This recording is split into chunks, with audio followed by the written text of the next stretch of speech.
Hello guys, I'm మహా. అందరూ ఎలా ఉన్నారు? అందరూ బాగుండాలని కోరుకుంటున్నాను. Narrawada temple to Lepakshi temple 5 days ట్రిప్లో ఇప్పుడు మేము పామూరు మీదుగా నర్రవాడ టెంపుల్కి వెళ్తున్నాము. ఫ్యామిలీతో కలిసి టూర్ వెళ్ళామనుకోండి, అకామిడేషన్ సెక్యూర్డ్గా ఉండడం, ఫుడ్ చూసుకుంటాం కదా.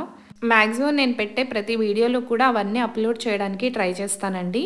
ఈ ఛానల్లో వచ్చే మరిన్ని ఇంట్రెస్టింగ్ వీడియోస్ కోసం ఛానల్ని సబ్స్క్రైబ్ చేసుకోవడం మర్చిపోకండి. వీడియోని అస్సలు స్కిప్ చేయకుండా చూడండి, చాలా ఇంట్రెస్టింగ్గా ఉంటుంది. నర్రవాడలో ఉండే వేంగమాంబ పేరెంటాల దేవాలయానికి 500 ఏళ్ల చరిత్ర ఉందండి. ఈ ఆలయానికి ఎలా వెళ్లాలో వీడియో లాస్ట్లో పెడతాను, చూడండి. ఇదేనండి వేంగమాంబ అమ్మవారి దేవాలయము. ఈ వేంగమాంబ అమ్మవారు ఇదే ఊర్లో పుట్టి ఇక్కడే దేవతగా వెలిసారండి. 16వ శతాబ్దం శ్రీకృష్ణదేవరాయల పరిపాలనా కాలంలో పచ్చవ వెంకమనాయుడు మరియు సాయమ్మ దంపతులకు రేణుకాదేవి అనుగ్రహంతో వేంగమాంబ తల్లి జన్మించారండి. చిన్నతనంలోనే వేంగమాంబ తన తల్లి చెప్పిన సతీ అనసూయ, సతీ సావిత్రి, ముఖ్యంగా తన భర్త అయిన శివుణ్ణి అవమానించిన దక్షుని ఎదుట తను భస్మమైన సతీదేవి యొక్క కథని బాగా వినేదట. ఇలాంటి కథలన్నీ ఆమె వినటం వల్ల సనాతన హైందవ ధర్మ మహిమ అనేది తన మనస్సులో స్థిరంగా ఉండిపోయింది. యుక్త వయసు వచ్చిన వేంగమాంబకి వివాహం చేయాలని వాళ్ళ తల్లిదండ్రులు అనుకున్నారండి. అప్పుడు అదే ఊరిలో ఉన్న వేమూరు గురవేకిచ్చి తన తల్లిదండ్రులు వేంగమాంబకు పెళ్లి చేశారు. పెళ్లి అయిన తర్వాత నుంచి అత్తమామలు, ఆడపడుచుల నుంచి చాలా ఇబ్బందులు ఎదుర్కొందండి. ఎన్ని ఇబ్బందులు పెట్టినా సరే చాలా ఓపికతో ఆ ఇబ్బందులన్నింటినీ కూడా ఓర్చుకుంది. గురవయ్య, వేంగమాంబ ఇద్దరు కూడా చాలా ప్రేమగా అన్యోన్యంగా ఉండేవారు. ఒకరి కోసం ఒకరిగా బతుకుతున్న వాళ్ళిద్దరినీ చూసి ఊరు ప్రజలందరూ మెచ్చుకునేవాళ్ళు. పుట్టింట్లో అల్లారు ముద్దుగా పెరిగిన వేంగమాంబ అత్తింటికి వచ్చిన తర్వాత ఎన్నో కష్టాలు పడినా సరే పుట్టింట్లో ఏ రోజు కూడా ఆ విషయాన్ని చెప్పేది కాదు. ఆనాటి కాలంలో కులాల్లో హెచ్చుతగ్గులు ఎక్కువగా ఉండేవి కదా, వాటిని రూపుమాపాలని ఆమె చాలా కృషి చేసేది. కుల మతాలకు అతీతంగా అందరినీ ఒక్కలాగే చూసేది. ఆ ఊరి మొత్తానికి ఒక్కటే బాగుండేదండి. ఆ బావి నీటిని అందరూ తాగాలి. కానీ కుల మతాల్లో హెచ్చుతగ్గుల వల్ల కొంతమంది ఆ నీటిని తాకడానికి కూడా సరిపోరు అని దూరంగా పెట్టిన సమయంలో ఆ వేంగమాంబ తల్లి నీటిని తోడి వాళ్ళందరికీ పోసేదట.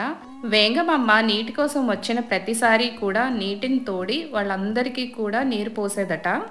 అలా ఇంటికి లేటుగా వెళ్ళడం వల్ల కూడా అత్తింట్లో తిట్లు తినేదట. అప్పట్లో వర్షాలు లేక ఊర్లన్నీ కూడా కరువు కాటకాలతో ఉన్న సమయంలో మొట్టమొదటిసారిగా తన ఎలువేలపైన రేణుకా తల్లిని ప్రార్థించి వేంగమాంబ కుంభవృష్టిగా వర్షాన్ని కురిసేలాగా చేశారంట. దాని గుర్తుగా వారందరూ కూడా ఒక పసుపచ్చని చీరని అమ్మవారికి కానుగ్గా ఇచ్చారంట. దానిని పూజ గదిలో పెట్టుకొని వారి గుర్తుగా వేంగమాంబ దాచుకునేదట. ఇలా అందరూ సమానమే, కులమతాల హెచ్చుతగ్గులు ఏమీ ఉండకూడదు అని చెప్పిన ఆ తల్లి ఊరందరికీ ఏ కష్టం వచ్చినా సరే అందరికీ తోడుగా నిలబడి ఉండేదట. మరి ఈ వేంగమాంబ తల్లి దేవతగా ఎలా మారిందో కూడా చెప్తాను. ఈ ఆలయానికి వచ్చి అమ్మవారిని దర్శించుకున్న తర్వాత చరిత్ర గురించి అడిగితే ఇక్కడ వాళ్ళందరూ కూడా మాకు తెలియదు అని చెప్పారు. గుడిలో ఉంటూ గుడిలో పనిచేస్తూ కూడా ఆమె గురించి తెలియదు అని చెప్పడం అనేది నాకు నచ్చలేదు. ఒక పాంప్లెట్ చేతిలో పెట్టి చదువుకోమని చెప్పారు. అందుకే నేను ఊర్లోకి వెళ్ళి జనాలను అడిగి తెలుసుకున్నాను. వాళ్ళు ఏం చెప్తున్నారో వేంగమాంబ కోసం వినండి. ఆయన ప్రాణాలు బాగుంది, ప్రాణాలు తీసుకోవాలని అగ్గిలో కూర్చుంటుంది. అందరు నొప్పిచ్చే కాలిపోయి 3 సార్లు పిలవమన్నది. కలిస్తే పలికింది, పూర్తి అయిపోయినాక ఇంకా దేవతని కొలుచుకుంటాం. ఆయన పానం ఉండగానే గుండం కాయించుకొని దూకేసింది. ఆడ గుండం కాదు అది, ఇది కదా కొబ్బరి చెప్పులేసి ఉన్నాయి. అలా కాకుండా ఆమె ఎక్కడ ఆహుతయ్యారు? అది గుడికి అవతల అప్పుడు ఎప్పుడో చిన్నగా 3 దిక్కలు 3 బండల బాతి ఒకరు పూజ చేస్తున్నారంట. ఆమెకు ఆడ గుడి కట్టిండ్రు. ఆ పక్క ఈడ కొబ్బరికి చేసిండ్రు ఆ గుండము. అటు కొబ్బరికాయకి అది ఆమె కాదు, ఆడ కాదు, ఆమె కాలింది. అత్తారెళ్ళ అని ఉంటది ఆడ వేమూరోళ్ళకి ఆమెను ఇచ్చారు. ఇస్తే అప్పటి ఏమంటే అత్తాళ్ళ ఇంటికి వెళ్ళినా కష్టాలు పెడుతున్నారు. ఒక్క కూతురేనంట. అయితే అప్పుడు అత్తగారింటికి ఇస్తే అత్త వాళ్ళ ఇంట్లో అందరు కష్టాలు పెట్టేదన్నమాట. ఎంత అత్త మామ వాళ్ళు అన్న ఆడబిడ్డలు అంత కష్టపడినా కూడా ఆ పూజ మానలేదు, పూజ చేసేదేనంట. ఏదైనా 2 బండలన్నా పెట్టుకొని పూజ చేసుకుంటుండేదంట. డేట్ వస్తే కూర్చోమంటే ఏం చేయలేదంటే నేను కడుపు నొప్పిగా ఉంది చేయలేను అని అంటే అతను ఎవరు చేస్తారు నీ అబ్బాయి వచ్చి చేస్తారా నీ బాబు వచ్చి చేస్తారా అన్నారంట. వాళ్ళ నాన్న అప్పుడే ఆ దారిని పోతా ఉన్నాడంట. ఆయన ఒక పెద్ద మనిషి అంట. భుజాన్ని గుడ్డేసుకున్న తర్వాత ఆ మాటని అది తీసి మొలక పెట్టుకొని వచ్చి పేడంతా వేసి అంత పనంతా చేసి పోయాడు. అప్పుడు వాళ్ళు ఈమెట్ట ఓర్చుకొని ఉంది వాళ్ళ అమ్మగారు వాళ్ళు విన్నా కానీ అలా అనమాట. బాగుండేవాడంట, ఆయనకి ఏం లే గుడ్డోడా ఆయన చూస్తుండేదంట. అయితే నువ్వు వెళ్ళిపోతున్నావా నన్ను ఎవరు పట్టుకుంటారని ఇట్లా పైట చెంగు పట్టుకుందంట.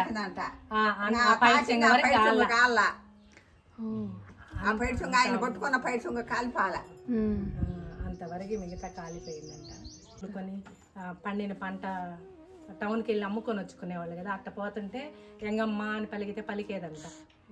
ఆమెను అనుకున్న వాళ్ళకి బాగా పోయి ఆడ పంట బాగా సేల్ అయ్యి అట్లా అయ్యేదంట. ఉన్నది అంత సాలలాగా వేసుంటే వాన వస్తుంటే దాని కిందకి వెళ్ళి ఒక ఆయన ఒక ఆశ ఎంగమ్మ అంటే ఇంకా నీకు నోరు పడిపోలేదా ఏదో అన్నారని ఆమె మరుసటి రోజు ఆయన కాలు చేయబడిపోయిందంట. ఇంక అప్పటి నుంచి పలకలేదంట. అనిపించి నాకు అక్కడ గుడి కట్టండి నన్ను కొలుచుకోండి చెప్పిందంట. అప్పటి నుంచి ప్రబలమైందామా. గుడికి ఎదురుగా ఇలా అగ్నిగుండం ఒకటి ఉంటుందండి.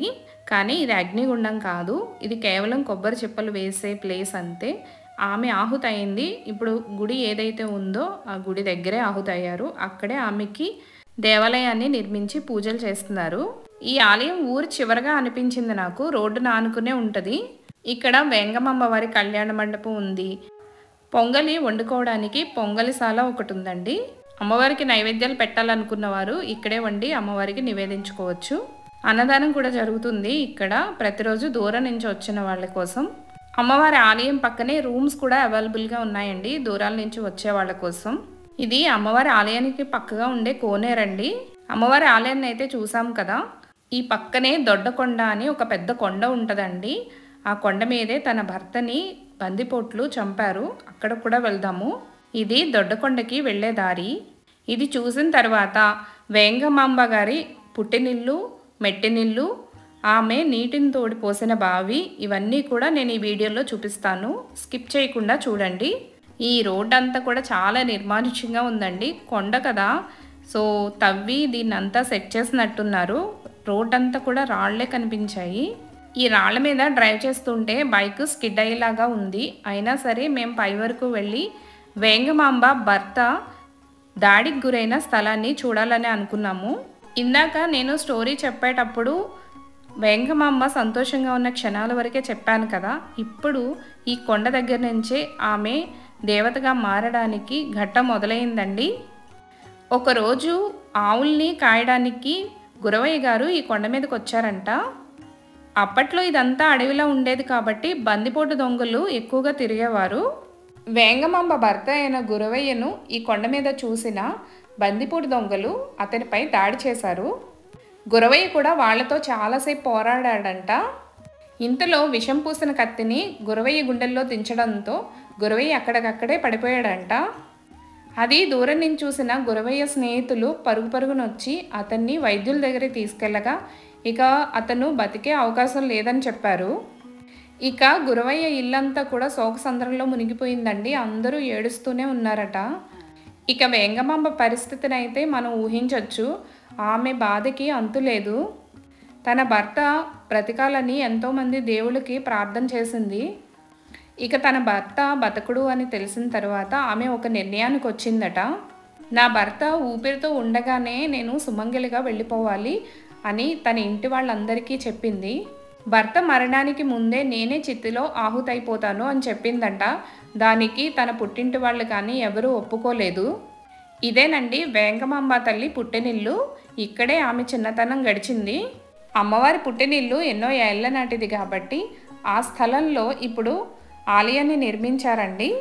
ఆమె పుట్టినింటిని దేవాలయంగా మార్చి రేణుకా ఎల్లమ్మ తల్లిని, వేంగమాంబ తల్లిని ప్రతిష్ఠించి పూజలు నిర్వహిస్తున్నారు. నర్రవాడ గుడి దగ్గర నుంచి వడ్డెపాలెం వరకు రావాలి. టెంపుల్ దగ్గర నుంచి 5 minutes జర్నీ ఉంటుందండి. పక్కపక్కనే ఉంటాయి వీధుల్లాగానే. ఆ వేంగమాంబ తల్లి పుట్టి నడయాడిన స్థలం ఇది. నరవాడ వేంగమాంబ తల్లి గుడికి వెళ్ళినప్పుడు తప్పకుండా ఈ ప్రదేశాన్ని కూడా దర్శించుకోండి. ఈ ఆలయం చుట్టుపక్కల ఉండే ఇళ్లల్లో వాళ్ళు వేంగమాంబ తల్లి గురించి ఎంతో గొప్పగా చెప్పుకుంటున్నారు. ఆమె చితికి ఆహుతైన చాలా రోజుల తర్వాత వరకు కూడా ఎవరైనా అటుగా వెళ్ళినప్పుడు వేంగమాంబ అని పిలిస్తే ఓయ్ అని పలికేదట. ఈమెని ఇక్కడ వారందరూ కూడా ఇంటి ఎలవేల్పుగా కొలుస్తారండి. అమ్మవారు పుట్టింటి పేరు పచ్చవ అయితే అత్తవారింటి పేరు వేమూరి. అమ్మవారు పుట్టి పెరిగిన ఈ ప్లేస్ని చూడడం నాకు బాగా అనిపించింది. ఇప్పుడు అత్తవారింటికి వెళ్తున్నాము. ఇంకో 5 minutes జర్నీ ఉంటుంది ఇక్కడ నుంచి. వేంగమాంబ నీరు తోడిన బావి ఇక్కడే ఉందండి. రిటర్న్ వచ్చినప్పుడు నేను మీకు చూపిస్తాను. ఇదేనండి అమ్మవారి మెట్టినిల్లు. గురవయ్య గారిని పెళ్లి చేసుకుని ఇక్కడే ఆమె తన జీవితాన్ని సాగించారు. ఆమె అత్తవారింటిని కూడా దేవాలయంగా చేసి పూజలు అందిస్తున్నారు. పుట్టినింట్లో రేణుకా అమ్మవారితో వెంగమాంబ గారు దర్శనమిచ్చారు కదా, ఇక్కడ గురవయ్య గారితో అమ్మవారు దర్శనమిస్తారు. తన అత్తింట్లో తన బావగారైన ముసలయ్య గారిని కన్న తల్లిలాగా చూసుకునేదట. ఎంతమంది నచ్చ చెప్పినా ఆమె అగ్నిలో దూకాలి అనే నిర్ణయాన్ని వెనక్కి తీసుకోలేదు. ఇక తప్పేది లేక అందరూ ఒప్పుకున్నారు. అందరూ అనుమతించిన తరువాత ఊరి జనం ఇచ్చిన పసుపు చీర దేవుడి మందిరంలో పెట్టారు కదా, దాన్ని తీసుకొని ఆమె కట్టుకున్నారు. అప్పట్లో ఎడ్ల బండ్లు ఉండేవి కదా. తన పుట్టింటి వారైన పచ్చవ వారు పసుపు కుంకాలతో అమ్మవారిని సాగనంపారు. ఇక మీకు బావి చూపిస్తాను. ఈ బావి నీటినే తోడి ఊరి జనానికి బిందెల నిండా పోసేవారు. చితిలో ఆహుదవడానికి ముందు అమ్మవారు ఇక్కడికి వచ్చారట. ఈ బావి నీటిని ఉపయోగించి ఇక్కడే స్నానం చేసి వెళ్ళారు. ఇప్పుడు ఈ ప్లేస్ అంతా కూడా మొక్కలతో నిండిపోయి ఉందండి. అసలు వెళ్ళడానికి దారి కూడా లేదు. కొన్ని మెట్లు మాత్రమే వెళ్ళటానికి అనుగుణంగా ఉన్నాయి. అంత కిందకైతే పోలేము. మొత్తం అంతా కూడా గడ్డి మొలిచి వాటర్ అంతా కూడా నాచు పట్టేసి ఉంది. వీడియోలో చూస్తున్నప్పుడు చిన్నగా కనిపిస్తుంది, కానీ నేను డైరెక్ట్గా చూశాను కదా, మొత్తం చాలా పెద్దగా అనిపించింది. చుట్టూ అంతా రాతితో ఉంది. ఇక్కడ స్నానం చేసిన అమ్మవారు పసుపు చీర కట్టుకొని త్రిశూలం చేత పట్టుకొని చితిలోకి వెళ్ళటానికి నడుస్తూ ఉన్న సమయంలో అందుడైన బావగారు అమ్మవారి పౌట పట్టుకొని, అమ్మ నన్ను వదిలేసి వెళ్ళిపోతున్నావా, నన్ను ఎవరు చూసుకుంటారు అని అడిగారంట. మీ మరణం తర్వాత మీరు కూడా నాతో పాటు పూజలు అందుకుంటారు అని చెప్పారంట. తన స్నేహితురాలైన పెదవెంగమ్మ కూడా వదలలేక దుఃఖిస్తూ ఉంటే, నీవు నీ భర్తతో కలిసి నాతో పూజలు అందుకుంటావు అని చెప్పిందంట.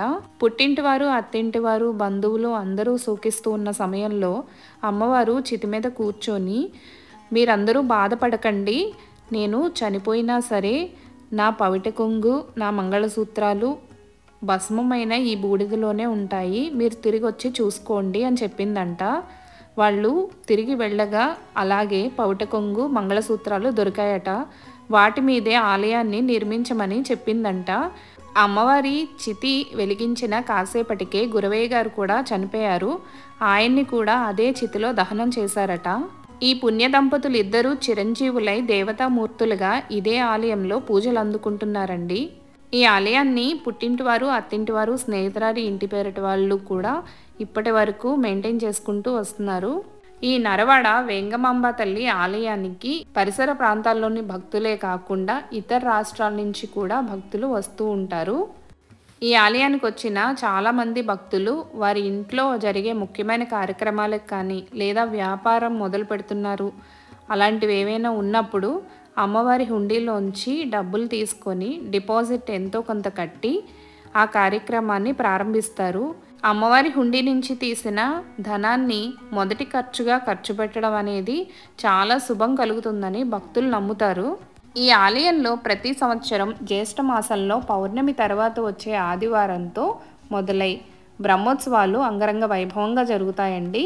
4వ రోజు పుణ్య దంపతులకు కళ్యాణ మహోత్సవం జరుగుతుంది. మీకు ఈ వీడియో నచ్చుతుందనే అనుకుంటున్నాను. అందరూ సమానమే, కులాలు హెచ్చుతగ్గులు ఏవీ ఉండవని చెప్పిన ఈ తల్లి కథ చాలామందికి ఆదర్శం అండి. నమ్మిన వారి పట్ల కొంగు బంగారంగా ఉంటుందండి వేంగమాంబ తల్లి. ఈ ఆలయానికి రావాలనుకున్న వాళ్ళు నెల్లూరు కడప జిల్లాల నుంచి వచ్చేవాళ్ళైతే దుత్తులూరు మీదుగా 7 కిలోమీటర్ల దూరం ఉంటుంది. ప్రకాశం జిల్లా నుంచి వచ్చేవాళ్ళు పామూరు మీదుగా 23 కిలోమీటర్ల దూరం ఉంటుంది. వీడియో నచ్చితే లైక్ చేసి ఛానల్ని సబ్స్క్రైబ్ చేసుకోండి. నెక్స్ట్ వీడియోలో మళ్ళీ కలుద్దాం. Take care, bye.